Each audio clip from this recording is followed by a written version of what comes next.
Hello YouTubers out there, this is Jerry Saravia at the movies. So today we're going to talk briefly about Rogue One, which is a new Star Wars film that's opening on December 16th of 2016.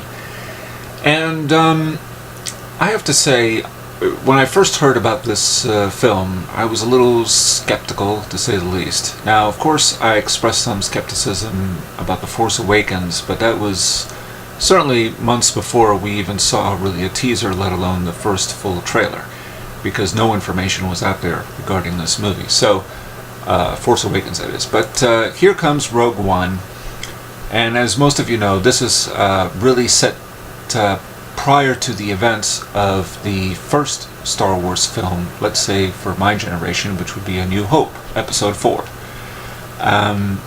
And it deals with, according to what I'm reading here, and I've read some of this before, but basically after the formation of the Galactic Empire, the Rebel Alliance recruits Jyn Erso, played by Felicity Jones, who's a fantastic actress, by the way. She was great in The Theory of Everything, if you haven't seen it, film about Stephen Hawking. So, Jyn Erso works with a team to steal the design schematics of the Death Star plans. Now, the first trailer that I saw for this film, unlike the teaser where they just showed, I think it was the Death Star or moon of, I don't know, it was a while ago when I saw this. This was over a year ago, I guess, but my interest was a little bit piqued. But the first trailer, I was sort of interested, and I like the idea that they cast Felicity Jones. Forrest Whitaker is also in the film. He plays a character named Saw, I'm going to say Gerrera, and apparently he's a veteran of the Clone Wars.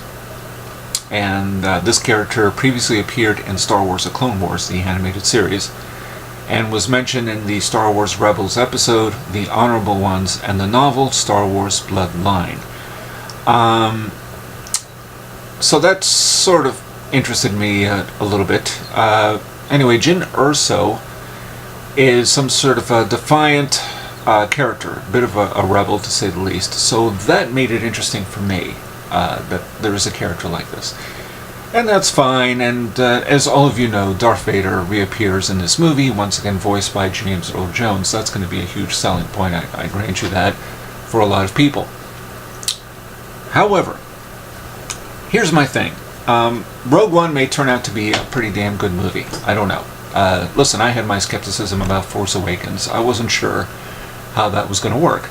Now, I myself am one of the proud defenders, sorry to say, of the Star Wars prequels. In fact, there isn't a single Star Wars movie I didn't like, with the exception of the Clone Wars movie that came out back in 2008, which was a regrettable atrocity, that movie. Anyway, here's the thing. This film deals with situations that occurred prior to the first Star Wars movie, and so it's a way of kind of tying in certain events to what we've seen already before. I am not that excited to see the Death Star again. Interesting to see Darth Vader again, I guess, but we've seen this character already before.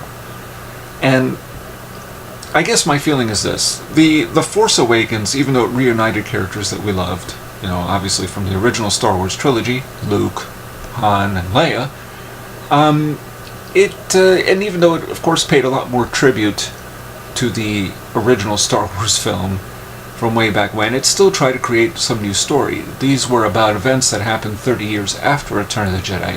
It was a whole new slant, and it introduced two young characters played by Daisy Ridley and John Boyega that, you know, it showed just, you know, a new generation, and dealing with some of the tropes that we're familiar with, but still creating a new story.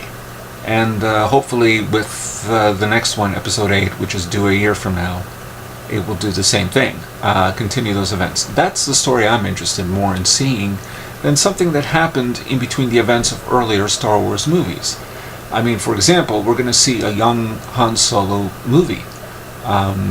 They've already cast the main actor playing Han Solo, and apparently Donald Glover, who most of you would know from, oh goodness, the TV show about the college, and now it escapes me totally. But anyway, most of you know who he is. He's playing Lando Calrissian. And I just thought, do we need to see that? You know, ever since Disney acquired the rights to the Star Wars universe, they've made it clear we're going to have a Star Wars movie every year for probably the next 20 years. That doesn't really excite me that much. I prefer the delay. I preferred back in the day when, you know, you had to wait 3 years to see a new Star Wars movie. That piqued the interest and the excitement. Oh, what are they going to do next? And between Return of the Jedi and The Phantom Menace was 16 years. Of course, the expectations reached supernova parameters. But there was, you know, like, what are they going to do? And that's kind of lost now. You know, it's going to get to the point where, all right, we're in 2018, we're in 2017, we got another Star Wars movie, woohoo, you know. The excitement is going to be lost in some people, I think, after a while. You're going to suffer from fatigue. I mean, I'm already, you know, experiencing fatigue over comic book movies. One which I highly recommend, Deadpool. But Deadpool kind of transcends the... It is a film about itself. It transcends the whole idea, and it makes fun of other comic book movies. That's a step in the right direction, but again, I'm tired of comic book movies just in general. I mean, some I'm sort of interested in, but after a while it's like, I don't know if I want to see another Captain America movie. I mean, you know, so that's the point. And it's going to reach some fatigue. You don't want to give the audience too much candy. They have to digest, swallow, and then allow some time for the next one. So who knows? I mean, this may turn out to be a good film. I don't know. I don't know if they're continuing this type of story, separate Star Wars stories such as Rogue One that take place in between events of earlier Star Wars films. I'm just not sure it's necessary. I think you could have taken the same character, Jyn Erso, played by Felicity Jones, and you could have done a Star Wars movie that was set 400 years from the events of these movies, and create a whole new universe and start from scratch.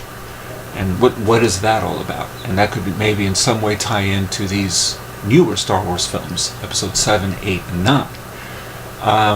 That would make more sense. Let's look into the future. If you really want to keep doing this, which of course they will. So there's that. Anyway, that's just my thought. So I may go to see this, but I don't have the same measure of excitement I did over The Force Awakens. But that's, you know, just me, because The Force Awakens took me a while to finally go see it in theaters, because I typically don't like going to the movies during Christmas season because it's insane. People are just crazy when they're at the, you know, too many crowds. But anyway, leaving that aside. Also an update on Indiana Jones 5. As you all know, there will be a new Indiana Jones movie coming out in 2019. July 2019. So Harrison Ford obviously will return. Steven Spielberg is directing. David Coep, who wrote the last one, The Kingdom of the Crystal Skull, is writing this film. But the most interesting news about that is the fact that George Lucas is not involved whatsoever, because of course Disney acquired the rights to anything that had Lucasfilm's name attached to it. So George Lucas is not involved. He may be a consultant, I don't know. We'll see how that goes.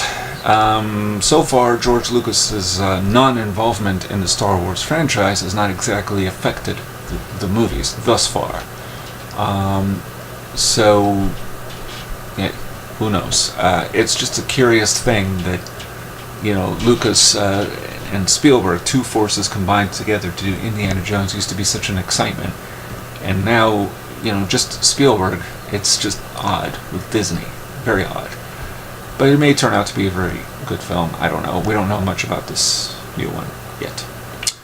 And that's all I got to say about that. And this is Jerry Saravia at the Movies, signing off.